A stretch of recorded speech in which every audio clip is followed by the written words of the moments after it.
আজকে আপনাদেরকে দুটো আম কেটে রিভিউ করে টেস্ট করে দেখাবো।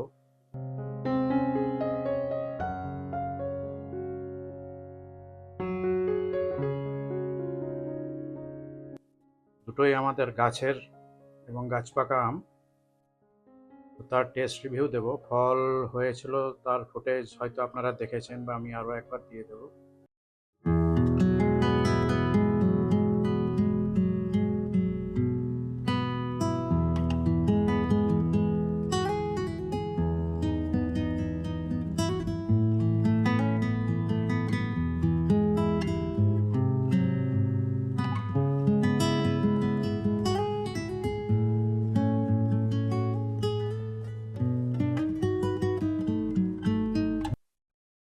তো দুটো নবাবী আমের কোনো কম্প্যারিজন নয়, দুটো ভিন্ন।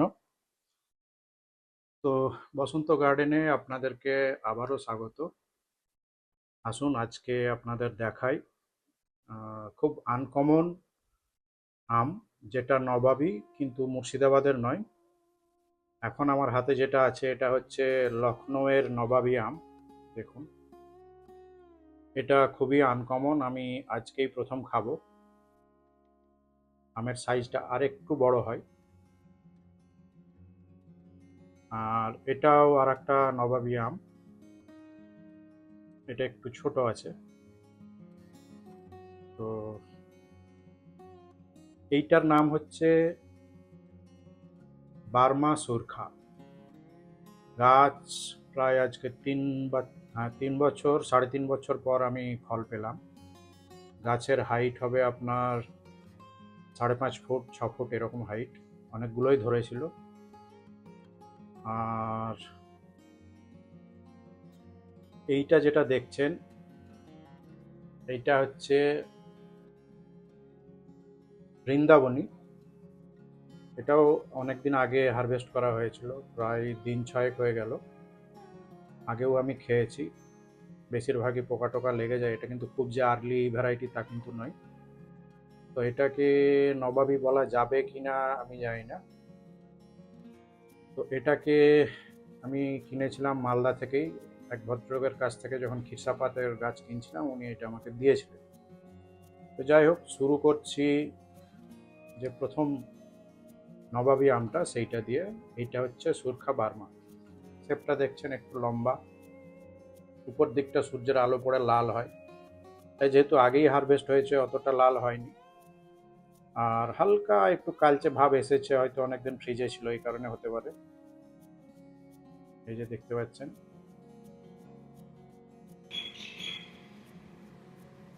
উপর দিকটাই কালার এসে গেছে। ওজন মোটামুটি 250-300 হয়ে যাবে।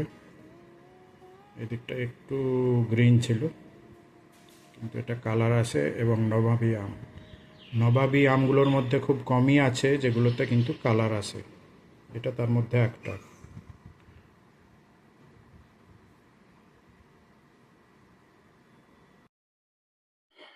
তো আসুন এটাকে এবার এটা খাওয়া যাক, তারপরে ব্রিক্সে দেখবো কীরকম লেভেল।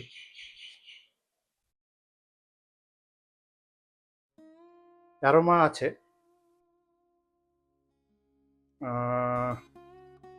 যেহেতু অনেকদিন ফ্রিজে ছিল তাই হয়তো অ্যারোমাটা একটু কম আছে, তবে অ্যারোমাটা আছে। কাটলে বোঝা যাবে কতটা আছে। আমি পাশ থেকেই কাটছি।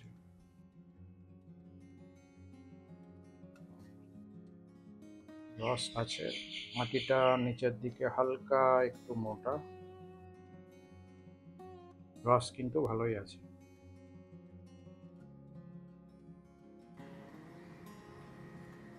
এই হচ্ছে এর কালার, কমলা রঙের। এই এলইডির আলোতে একটু হলুদ মনে হচ্ছে, কিন্তু ভেতরটা কমলা রঙের। যাই হোক, দেখলেন অনেকটাই রস বেরোচ্ছে।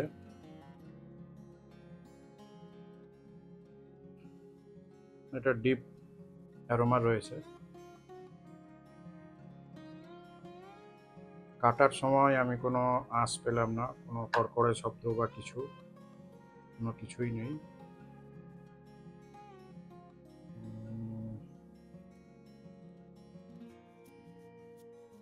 এটাকেও কাটি।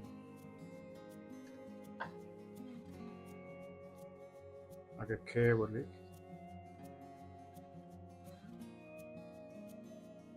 আহা,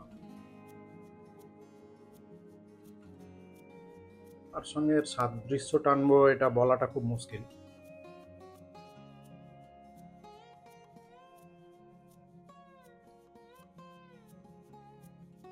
আঁশ নেই। ছোটবেলায় যখন চারিদিকে ঘুরে বেড়াতাম গ্রীষ্মকালে, কিছু আম লোকের বাড়ি পড়ে থাকতো, সেগুলো কুড়িয়ে খেতাম। তার মধ্যে একটা ফ্লেভার ছিল যেটা এই ফ্লেভার, কিন্তু আমি তখন যেহেতু এত ভ্যারাইটি নিয়ে মাথা ব্যথা ছিল না, বলতে পারছি না যে কার সঙ্গে সাদৃশ্য আছে, কিন্তু স্বাদটা দারুণ।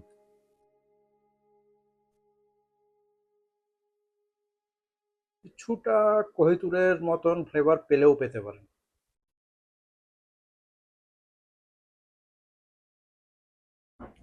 কিছুটা, কি বলবো, কোহিতুর আর ন্যাংড়ার মাঝামাঝি যে যদি কোনো ফ্লেভার হয়, ফ্লেভারটা খানিকটা সেরকম।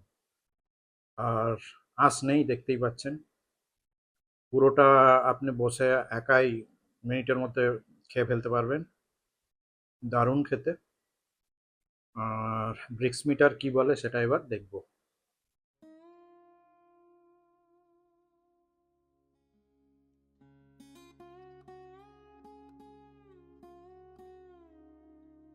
আঠেরো দেখাচ্ছে। 18 ব্রিক্স মান মানে যথেষ্টই ভালো।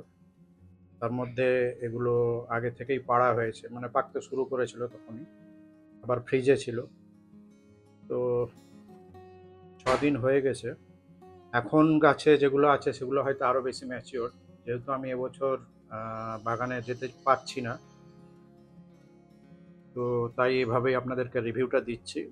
যদি আমি কখনো বাগানে যেতে পারি এবং গাছে ফল থাকে, তখন আমি আর একবার ট্রাই করব ঠিকঠাক রিভিউ দেওয়ার। তো দর্শক বন্ধুরা, নেক্সট আম হচ্ছে আমাদের বৃন্দাবনী। এরও খুব সুন্দর গন্ধ আছে। এটা গাছে হয়তো অতটা পাকেনি, আমি মনে করতে পারি যে এটা যখন আনা হয়েছিল একটু সবুজ ছিল, বাইরে ছিল অনেকটা রুম টেম্পারেচারে, তারপর ফ্রিজে ঢোকানো হয়েছিল। 6 দিন পাড়া হয়ে গেছে। এই বিষয়ে আমি যতটুকু জানি, এই আমটা অনেকে বলেন যে এর বাড়ি হচ্ছে নদিয়া। আমি সঠিক জানি না, আপনাদের যদি মনে হয় অন্য কোথাও, আপনারা কমেন্ট বক্সে জানাতে পারেন। আর এর আগেও খেয়েছি, কিন্তু বেশিরভাগই আমগুলো একটু যেহেতু লেটে আসতো আমার বাগানে, তাই আমি ঠিক মনে করতে পারছি না যে খুব তৃপ্তি করে খেয়েছিলাম। তো আজকে সুযোগ হয়েছে এই আমটা খাওয়ার। খুবই সুন্দর দেখতে লাগছে। তো আসুন এটাকে কেটে খাওয়া যাক, আর খেতে কেমন লাগছে তা আপনাদেরকে আমি জানাচ্ছি।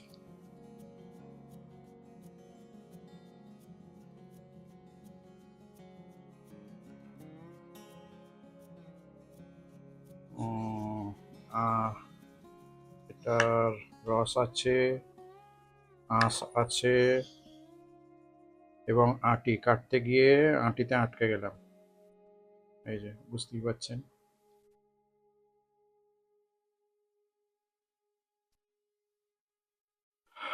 মাঝখানটা ভালো রকম পেকেছে, আর সাইডটাও পেকেছে। হা হা, কি ডিপ অ্যারোমা! মনে পড়ে যাচ্ছে সারাঙ্গার কথা।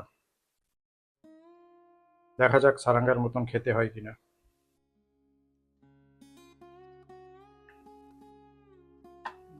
এখন আবার আঁশ লাগছে না।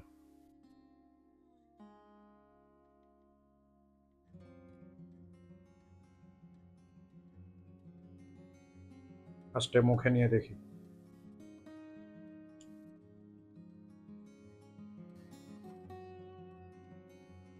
না, সারাঙ্গার মতন নয়, যথেষ্টই মিষ্টি রসালো। আঁশ কই জিভে, দাঁতে কোথাও লাগলো না। এটাও তাই, কিছুটা কোহিতুরের ফ্লেভারের সাথে মিল আছে, কিন্তু অনেকটা আবার নেই। ভালো ফ্লেভার। ছোটবেলায় এই আমের ফ্লেভার পেয়েছি অনেক আমে, হয়তো ফজলি তার মধ্যে একটা হতে পারে। এই আমটাও ভালো, জায়গা থাকলে আপনারা এই আমটাও লাগাতে পারেন। তবে হবে কিনা আমার পক্ষে বলা মুশকিল, কারণ আমার গাছ বেশ বড়। আর এখন দেখা যাক ব্রিক্সে কি বলে। ব্রিক্সে ওই 18-র আশেপাশেই হবে বলে আমার ধারণা। তো এটাকে ক্লিয়ার করে নেওয়া হয়েছে, এবারে দেখব।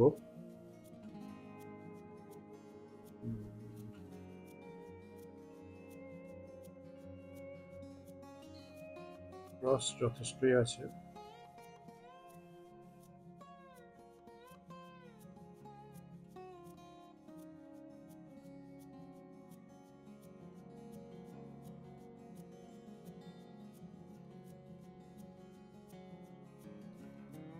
আশ্চর্য ব্যাপার, ব্রিক্স মিটারে 14 উঠেছে, কিন্তু মিষ্টি আমাকে ভালোই লাগলো। হতে পারে যে এর মধ্যে চিনির পরিমাণ আর আহ,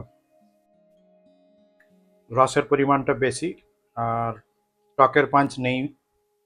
আমি তো কোনো টকের পাঞ্চ পেলাম না, মানে খুব নেগলিজিবল, হয়তো মেরে কেটে 10% হতে পারে এরকম। তো হয়তো এই জন্যই মুখে বেশি মিষ্টির অনুভূতিটা হচ্ছে। তো এই ছিল দুটো দেশি আমের রিভিউ। এটা হলো গিয়ে আপনাদের সুরখা বার্মা। আমটা একটু বড় হয়, মল্লিকার চেয়ে 100 গুণ বেটার। উপর দিকটা একটু লাল হয়, সাইজে বড় হয়, খোসা পাতলা, আঁটি মোটামুটি মাঝারি মিডিয়াম। আর এইটা হচ্ছে বৃন্দাবনী, আঁটিটা একটু মোটা, এরও খোসা পাতলা, আঁশ নেই বললেই চলে, যথেষ্ট রসালো। দুটো আমি যথেষ্ট রসালো, দুটোরই অ্যারোমা অনেকটা কমন, আবার অনেক ডিফারেন্ট ফিচারও আছে অ্যারোমার মধ্যে, কমপ্লিকেটেড। আপনারা, আমি অন্তত বলবো দুটোই কালেকশনে রাখতে পারেন যদি আপনার জায়গা পারমিট করে। ভালো আম আপনারা এনজয় করতে পারবেন। আর এরকমই আরও অনেক আমের নিত্য নতুন রিভিউ পেতে, বিভিন্ন আমের কালেকশনের খবর জানতে আমাদের চ্যানেলটিতে সাবস্ক্রাইব করবেন, শেয়ার করবেন, এই অনুরোধ করলাম। ধন্যবাদ।